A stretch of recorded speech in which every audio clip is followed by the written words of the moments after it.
Salam. Bismillahirrahmanirrahim. Assalamualaikum warahmatullahi wabarakatuh. Alhamdulillah wa bihi nasta'in.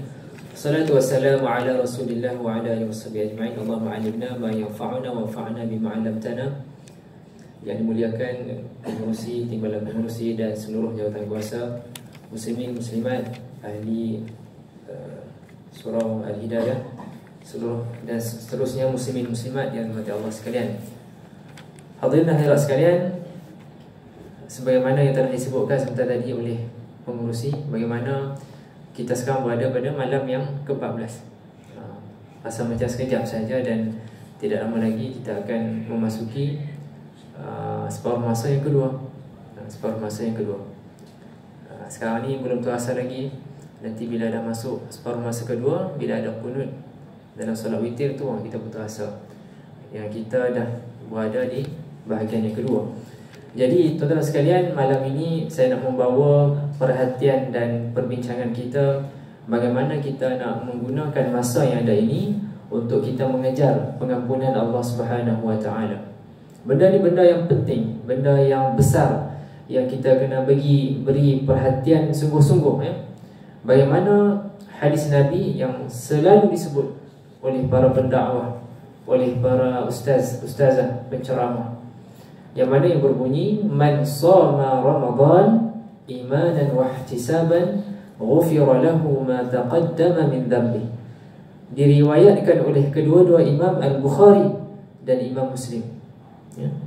Yang mana yang bermaksud, sesiapa yang berpuasa bulan Ramadan dengan iman dia dan dia mengharapkan daripada Allah Subhanahu wa taala, maka diampunkan dosa-dosanya yang lalu. Ya, lihat di sini dia punya tema besarnya di sini adalah mendapatkan pengampunan Allah Subhanahu wa taala. Baik. Seterusnya, hadis yang diriwayatkan oleh Imam Muslim. Ya, as-salawatul khams. Solat yang 5. Apa dia? Setiap hari kita solat fardu subuh, zuhur, asar, maghrib, isya. 5 kali sehari, ya. Wal jumu'ah ila al jumu'ah.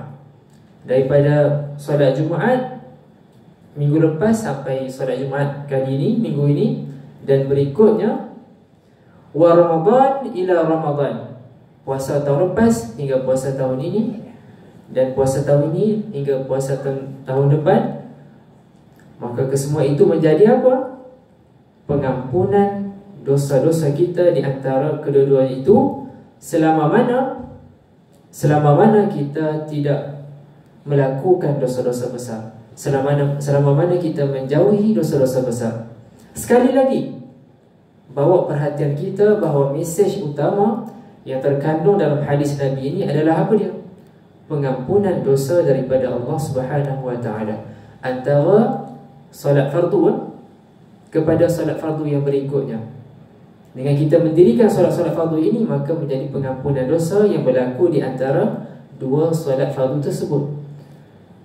Kita dirikan solat Jumaat minggu ini, maka insya-Allah mudah-mudahan menjadi pengampunan dosa yang berlaku di antara solat Jumaat minggu ini dengan minggu lepas dan berikutnya. Sama juga dengan Ramadan. Kita dirikan Ramadan tahun ini, mudah-mudahan menjadi pengampunan dosa kepada apa-apa yang berlaku di antara Ramadan tahun ini hingga Ramadan yang tahun lepas. Ini diriwayatkan oleh Imam Muslim. Jadi lihat, ya, 2 kali, ya, hadis yang kita lihat di sini yang membawa perhatian kita untuk mencari pengampunan dosa daripada Allah Subhanahu wa taala. Baik. Dimaksudkan di sini dosanya macam mana? Dosa-dosa kecil. Bukannya dosa-dosa besar. Dosa-dosa besar memerlukan taubat nasuha, dan jika dosa melibatkan hak-hak makhluk, maka kena diselesaikan.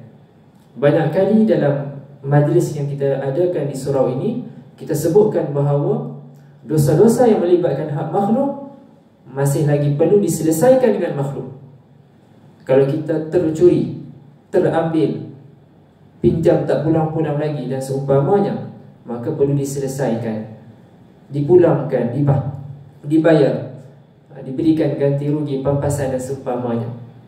Ya, jika kita pernah bercakap tidak baik tentang orang itu, maka perlu hadir dan memohon ampun, memohon maaf. Bukannya ghaib begitu sahaja. Baik. Kenapa tuan-tuan sekalian kita kena bawa perhatian ini? Kerana di sana ada hadis yang penting lagi yang perlu kita lihat. Hadis ini ada dua riwayat. Yang saya akan baca di sini ialah yang diriwayatkan oleh Al-Imam Al-Bukhari, yang dimuatkan dalam kitab Al-Adab Al-Mufrad. Nabi kita pada satu masa sedang menaiki mimbar, dan Nabi kita 3 kali mengucapkan amin. Naik anak tangga pertama, Nabi sebut amin. Naik anak tangga kedua, Nabi sebut amin. Dan naik anak tangga yang ketiga, Nabi sebut amin. Dan para sahabat bertanyakan perkara tersebut. Maka Nabi kita, Nabi SAW menyebutkan, masa Nabi kita naik anak tangga yang pertama, yakni malaikat Jibril datang menyebutkan, celakalah seorang hamba yang bertemu dengan Ramadan, kemudian dia keluar daripada Ramadan tanpa diampunkan dosanya. Maka Nabi menyebutkan amin. Lihat ya, begitu banyak kita baca hadis, banyak dalil menyebutkan pintu keampunan seumpamanya yang disediakan dalam bulan Ramadan ini, tapi masih lagi tak dapat keampunan. Maka didoakan ya, disebutkan oleh malaikat Jibril, dan Nabi mengaminkan. Yang kali kedua Nabi sebut amin sebab apa? Masa itu malaikat Jibril menyebutkan seseorang hamba itu ibu bapanya masih hidup, ataupun salah seorang daripadanya masih hidup, tetapi perkara itu tidak membolehkannya masuk ke dalam syurga. Kerana apa? Tidak berkhidmat kepada mereka. Nabi sebut amin.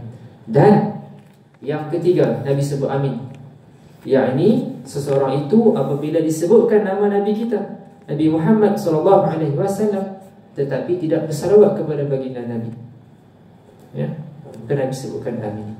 Baik. Yang diriwayatkan oleh Al-Imam Bukhari, kalimah fi'alnya itu yang digunakan ialah syaqiyah. Manakala yang diriwayatkan oleh Imam Tirmizi digunakan kalimah raghima anfun. Kedua-duanya itu membawa maksud celaka kepada 3 golongan ini. Maka sebab itu bila baca hadis ini, kita dapat kesedaran kita tak lama lagi nak habis dah bulan Ramadan ini. Maka kalau kita keluar dalam keadaan tidak mendapatkan pengampunan Allah, maka kita risau, kita tergolong dalam kelompok ini. Oleh sebab itu tiap-tiap kali lepas kita solat sama ada dalam bulan Ramadan, di luar Ramadan, sebagaimana imam selalu baca kita baca doa apa dia? Allahumma ghfir lana dhunubana wa liwalidina, ataupun waliwalidaina. Pernah dibincangkan, kalau sebut waliwalidaina merujuk kepada mak dan ayah kita. Kalau guna waliwalidina itu kalimah jamak, maka merangkumi juga tok wan kita dan seterusnya.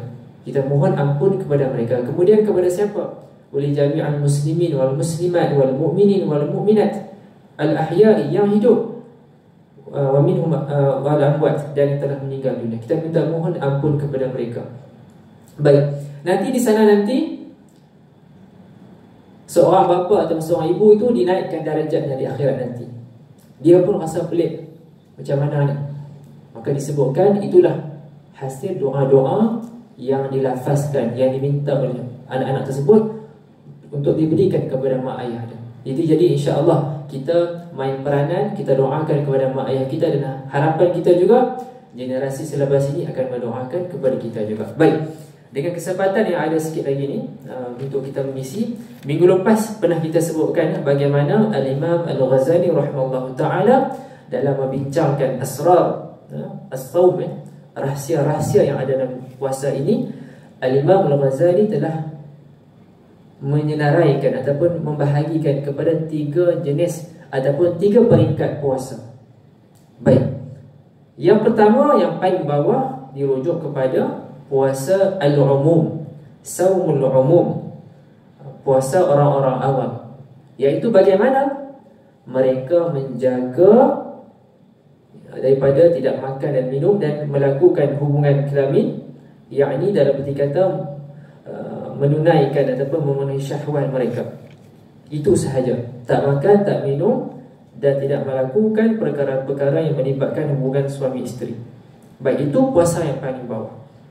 Yang pertengahannya apa dia? Saumul khusus, puasa orang-orang khusus. Jadi yang tadi tu dia memang buat juga ya. Dia jaga makan minum, tak buat hubungan suami isteri. Kemudian menjaga apa dia? As-sam'u, pendengaran, basar, penglihatan, lisan, percakapannya, yad, tangan, kaki, dan seluruh anggota badan daripada melakukan dosa-dosa. Ini adalah peringkat puasa pertengahan. Sebab dulu kalau puasa ada mungkin drama ke ataupun cerita-cerita dalam TV tu, bila kawan dia tu buat benda macam ni lah, mengata orang, dia kata batal puasa. Jadi masa kecil tu tak faham lah, ustaz duk cerita batal puasa ni makan minum kan, muntah dengan sengaja, tak ada pun perkara membatalkan puasa ni mengata orang lain. Tu masa kecil lah, tak faham sangat. Bila baca kitab Ihya Ulumuddin ni baru kita faham bagaimana Imam Ghazali dalam membicarakan tahap puasa pertengahan ini, maka dijaga juga anggota-anggota ini. Sebab itulah yang bulan puasa ni kita perlukan lebih lagi usaha untuk sama-sama menjaga anggota-anggota lain untuk turut sama berpuasa, ya, untuk turut sama berpuasa.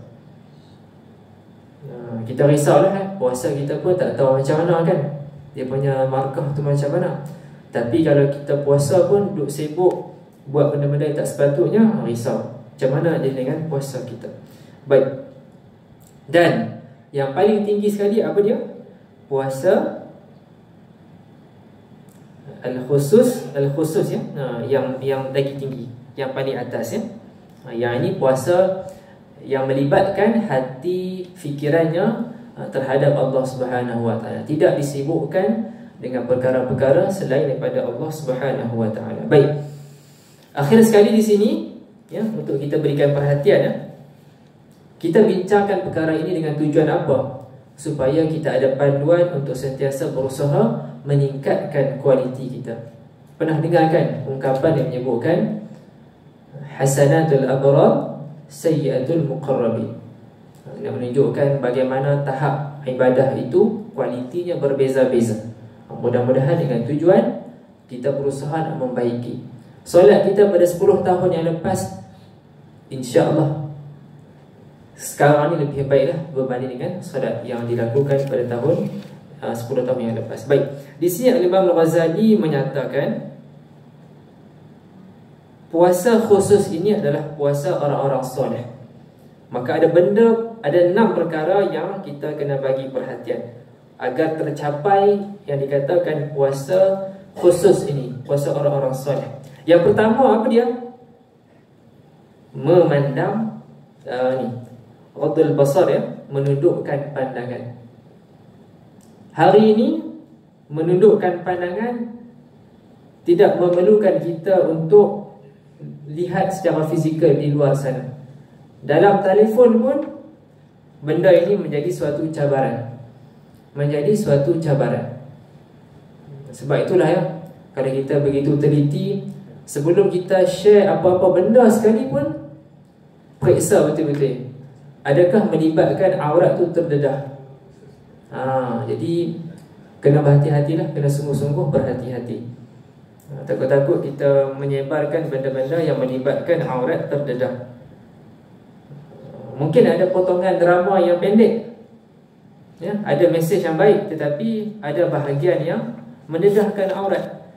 Kalau ada kemahiran untuk edit video tu, letakkan, tutupkan aurat dia, baru sebarkan. Takut nanti kita menyebarkan benda-benda yang melibatkan aurat terdedah, nanti saham itu dapat berterusan, kita risau. Yang kedua apa dia? Menjaga lisan dan lidah kita daripada bercakap benda-benda yang tidak elok, yang tidak sepatutnya. Lebih-lebih lagi lah benda-benda yang haram, maka kena dielakkan. Seterusnya, menjaga pendengaran. Ya, dulu pernah kita bincang dalam perbincangan 40 hadis Imam Nawawi, bagaimana perkara-perkara ini dibahagikan kepada 3, yang halal jelas, yang haram jelas, dan di antaranya perkara-perkara yang samar. Ya. Yang keempat apa dia? Memelihara selebihnya anggota-anggota tubuh badan daripada melakukan perkara-perkara yang makruh, yang dibenci, serta menjaga perut kita daripada makan benda-benda yang syubhat semasa iftar. Kelima apa dia? Jangan berlebih-lebihan makan semasa berbuka, sampai tak larat nak solat maghrib. Bahaya tu. Kenyang sangat, belahap banyak sangat, belahap. Dan akhir sekali, yang keenam apa dia? Selepas iftar, hati dan jiwanya terus bergantungan kepada Allah Subhanahu wa taala. Memikirkan, ya Allah, bagaimana puasa saya pada hari ini? Adakah qabul? Adakah sebaliknya? Dan berterusan dengan khauf wal raja. Al-khauf wal raja. Al-khauf ialah takut akan azab Allah Subhanahu wa taala, manakala ar-raja adalah mengharapkan rahmat pengampunan Allah Subhanahu wa taala. Ulama tasawuf mengajarkan dalam hidup kita ini kena diseimbangkan. Takut akan azab Allah dan mengharapkan pengampunan Allah Subhanahu wa taala. Kena seimbang. Ya. Bila kita seimbang benda ini, kita tak akan ambil mudah dosa kecil, dan kita tidak akan putus asa kalau berlakunya dosa yang besar. Dan apabila kita hampir-hampir kepada kematian nanti, banyakkan ar-raja, pengharapan agar Allah Subhanahu wa taala mengampunkan dosa kita. Baik, rumusannya tazkirah pada malam ini kita sebutkan sekali lagi. Antara tema yang penting dalam Ramadan ini adalah mendapatkan keampunan Allah, pengampunan dosa. Dan sebentar tadi kita membacakan hadis yang mana Nabi mengaminkan doa yang dibacakan oleh malaikat Jibril mengenai 3 golongan. Salah satunya adalah mereka yang masuk bulan Ramadan tetapi keluar tanpa ada pengampunan dosa. Kita akan mendekati nisfu Ramadan, maka masih ada masa lagi. Kalau dalam apa-apa bertanya lah, bola ke apa semua, pasukan yang ke belakang tu dia akan pulun lagi dalam separuh masa yang kedua. Dia akan pulun sampailah masa yang habis. Tengok macam mana apa yang dia boleh buat. Dan akhir sekali, Al-Imam Al-Ghazali dalam kitab Ihya-nya menyebutkan, menggariskan 3 tahap puasa itu, daripada bawah, yang umum, kemudian khusus, dan khusus adalah khusus, supaya menjadi panduan kepada kita untuk sentiasa berusaha membaiki puasa kita, insya-Allah. Mudah-mudahan mendapat barakah. Hadza wa billahi taufiq wal hidayah. Assalamualaikum warahmatullahi wabarakatuh.